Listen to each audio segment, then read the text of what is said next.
Welcome back to Christy TV.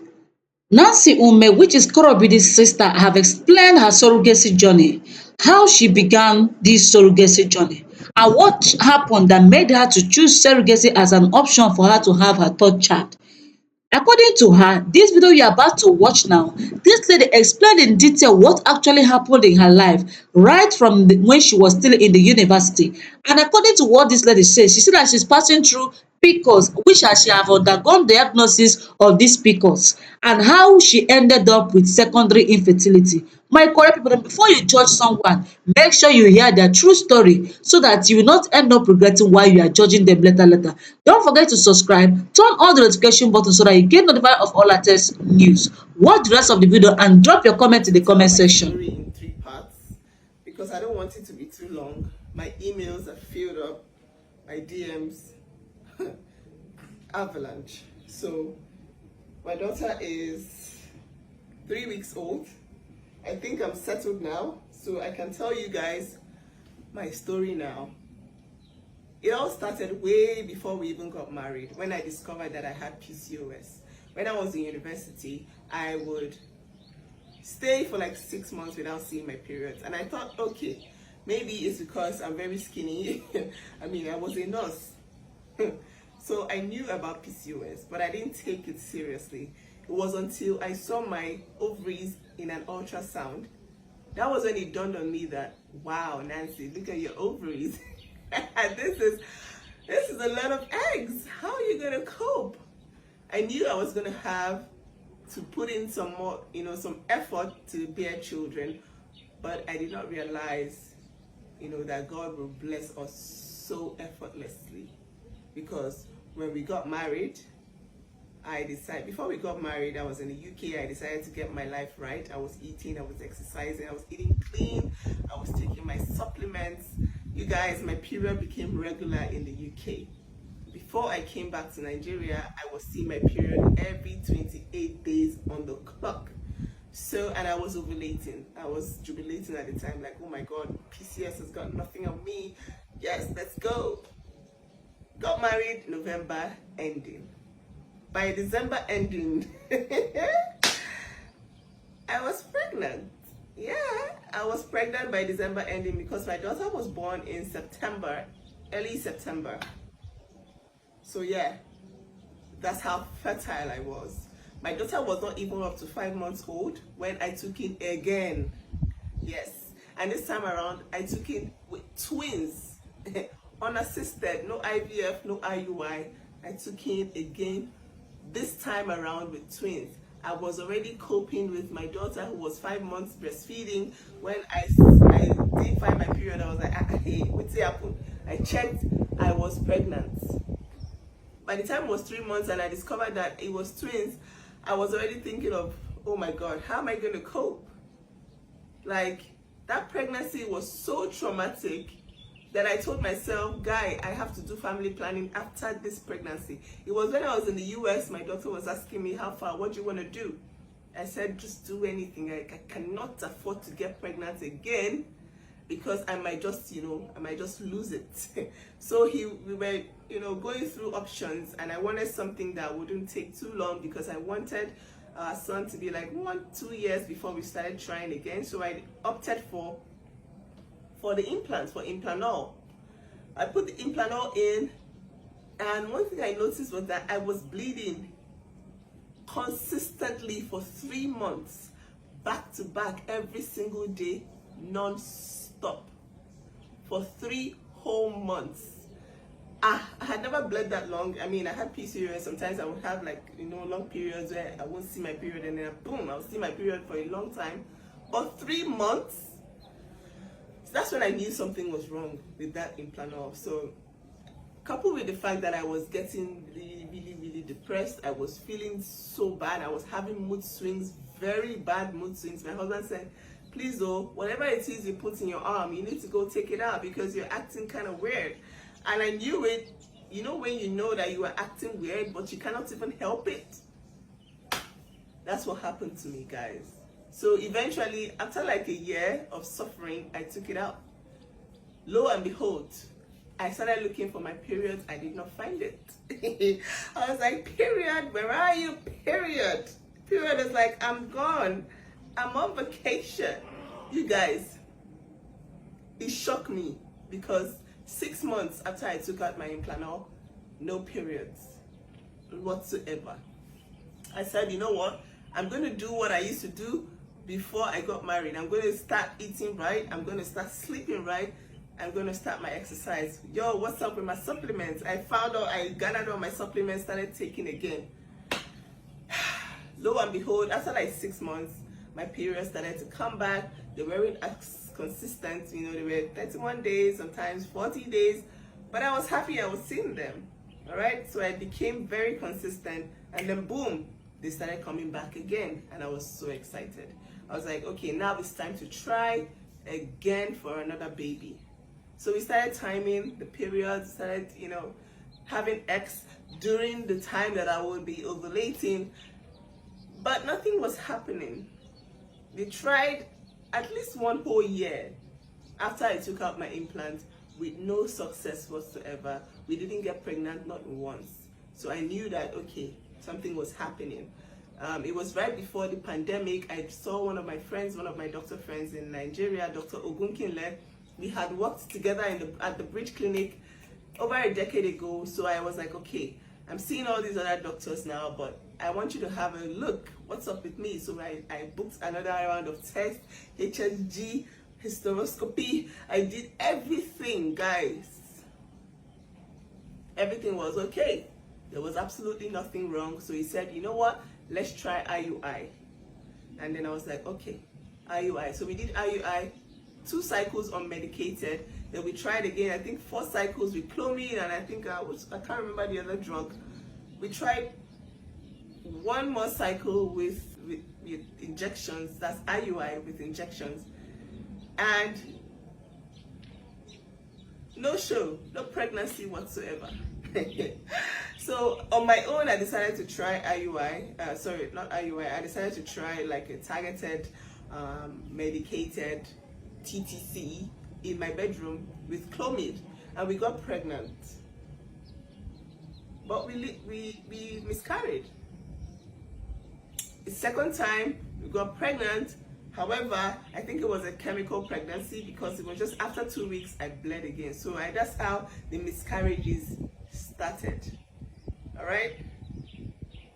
After the whole IUI saga, it was the pandemic, so we decided to try by ourselves. So we were trying. We were getting pregnant, and it was just coming down. Like, I was just like, what's going on? Okay, so I was like, okay, I need to be sure that an embryo is actually in there. So I decided to go for the big brother. So that's IVF. I called all my friends. I was like, yo, I want to start IVF. Let's see if this will work for us, because I know that with IVF, everything is medicated. It's a medicated pregnancy. You have a lot of progesterone support. So, I mean, that should help the embryo to stay put. I was like, okay, let's try this. Guys, I used 2 clinics. I'm not going to mention their names. But one thing I will tell you is that if you're trying to conceive in Nigeria and you walk into any clinic and anybody judges you based on your history, it is time for you to leave. Okay? If anybody judges you based on the fact that, for me, I had 2 children, I had 1 boy, 1 girl, so people will be like, what are you looking for in an IVF clinic? Excuse you. So I just didn't like that. Okay? The fact that you feel that people that have children already should not look for more children, or they have 1 child already, go and sit down, people have none at all, so you shouldn't be complaining. We had a goal for our family. We hoped to expand our family because we wanted more children. You see the way I am with my siblings. I have 3 siblings. My husband also has 3 siblings. That is what we wanted for our children.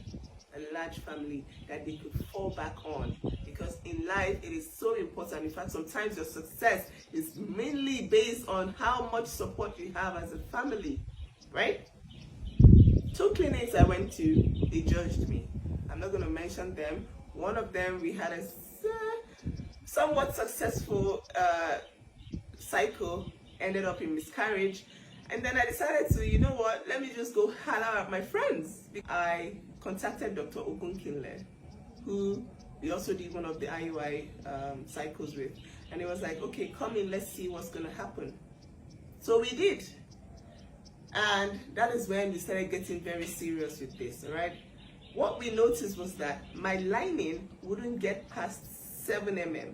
You need your lining to be as thick as 8 mm to be able to implant, an embryo for it to actually be, carry a viable pregnancy. But this was something that was missed in so many other clinics. But this time around, he did everything to get my lining to 8 mm, and he just didn't want to grow past 7 mm. I took Viagra. I took Viagra in one of my cycles to thicken my lining. That's how dedicated my doctor was to keeping my lining thick enough for the embryos to come in. We had a fresh cycle that ended up with our embryos getting frozen, and then we came back to take those frozen embryos, but the cycle failed because my lining shed 2 days before my embryo transfer, right? That's when my doctor said, are you sure everything is okay? So the next cycle, he supported me with a lot of drugs, like I was taking Viagra, he did a lot of procedures, but he practically injected all sorts into my lining just to keep it thick for the embryo transfer. Eventually, it didn't shed, but that pregnancy was successful. That cycle was successful. And just when I was jubilating that, oh God, thank you, finally, we have a positive pregnancy and we have a thick enough lining to carry this pregnancy, boom, miscarriage. At this point, I said, oh God, please, God, I've suffered enough. God, I beg.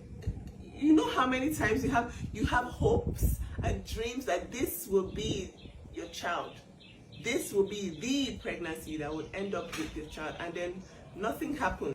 You have this hope and you have dreams that this will be the pregnancy that you will carry till term, and then boom, miscarriage.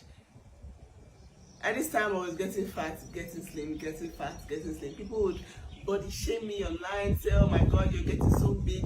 I was taking drugs back to back to back to back. I was on medications, hormonal medications, straight up for 5 years. And all of them ended up in miscarriages. I knew I had messed up my lining. I wasn't sure where I went wrong. But the last pregnancy that we miscarried was the last straw for me. I told my doctor, I can't do this anymore. And he was like, I think it's time for you to try gestational surrogacy. At the time, we had 13 embryos left. We currently have 13 embryos. We had 15 embryos left, and I was done. I was done trying. All right, so I'm going to come back for the part 2, so you see what we did after my last miscarriage. All right. Welcome back. No matter the method that you used to have a child, what matter is that you have a child that you at least you will love and welcome and bear your name. Anyway, my correct people, here now, let's talk about this PCOS. What is actually PCOS? According to this research, PCOS is polycystic ovary syndrome, known as PCOS in synonym. It is a problem with hormones that happens during the reproductive years of any woman. If you have PCOS, you may not have periods very often, or you may have periods that last many days. You may also have too much of a hormone called androgen in your body. With PCOS, many small sacs of fluid develop along the outer edge of the ovary. These are called cysts. The small fluid-filled cysts contain immature eggs. These are called follicles. The follicles fail to regularly release eggs. The exact cause of PCOS is unknown. Early diagnosis and treatment along with weight loss may lower the risk of long-term complications such as type 2 diabetes and heart disease. My correct people dem, dis lady explain that she discovered in time when she was still in the university about this her disease known as PCOS, that she's passing through this particular PCOS of a thing, and she undergo diagnosis and start treatment immediately. According to her, she start eating just for her to balance in both in weight and eating balanced diet. My correct people dem, women dey try. To be a woman is not easy because a lot of things goes around where women dey. When you see a woman that fully get birth to children, appreciate God. One wey never give birth, don't laugh at them. That is how life is. Do you understand? So I am happy that finally this woman at least have her third child. Some of you that will be saying, is it not true surrogacy, this and that? Yes, it's surrogacy, but that child is a biological daughter of both she and her husband. If you run DNA test on that child, you will still discover that that child is her husband child, and also is also her own child. Do you know why? Because her egg was also taken. Same thing, her husband's sperm was taken. They now inject it into that lady's womb for her to conceive. My correct people dem, if you have money, according to her, she have undergone IVF. IVF doesn't work for everybody. So this lady have undergone several ways for her to conceive, yet it was not working. That was why she choose surrogacy. She have tried all kinds of different and various methods to enable her bear another child for her bear another child. Unfortunately, she was not successful. That is why she had no other option than to use surrogacy. So before you judge someone that use surrogacy as a means of having a child, please make sure that at least you secretly, or let's say openly, scrutinize and find out the situation or the story that leads to that last option, which is surrogacy. Don't forget that in this life, there is nothing that is permanent and there is nothing that lasts forever. Yes, this lady now known as Nancy Umeh, she might still conceive naturally in the future. According to her, she said she has been conceiving. Unfortunately, she miscarried those pregnancies for more than 2 times. Anyway, my correct people, here is the full details that you just watch now concerning Nancy Umeh, which is Kora Obidi's sister's surrogacy journey. I hope that some of you will learn from this particular story of this young woman, and don't fall victim no matter what it might be. No matter whatever people will tell you, don't go to surrogacy, don't do that. If you know that you have the money to pay for surrogacy, make sure that your husband is not sleeping with that surrogacy mother. That is how it is. You pay for the surrogacy, they will just go to hospital, do the necessary extraction from your body, which is from your egg. They will extract your egg, take that of your husband's sperm, then inject it when the lady of surrogacy is ovulating. That is how it works. They use needle to put it there, and you wait for results, that which is pregnancy test result. Once the pregnancy test is positive, the surrogacy mother becomes pregnant with your child. You have to nurture the surrogacy mother, you have to take care of the surrogacy mother until your child is being given birth of. Immediately that surrogacy mother give birth to that child, that contract cease to exist, it ends there. That is how it works. Anyway, my correct people, as you just watch this video finish, wetin you gat to talk? What do you have to say concerning this particular surrogacy? Is it a better option or is it a no-go area? Just tell us your mind in the comment section. Don't forget to subscribe if you have not done so. Turn on the notification button so that you get notified whenever we post our latest content. Christy TV got you covered. Thank you, and don't forget to drop your comments in the comment section.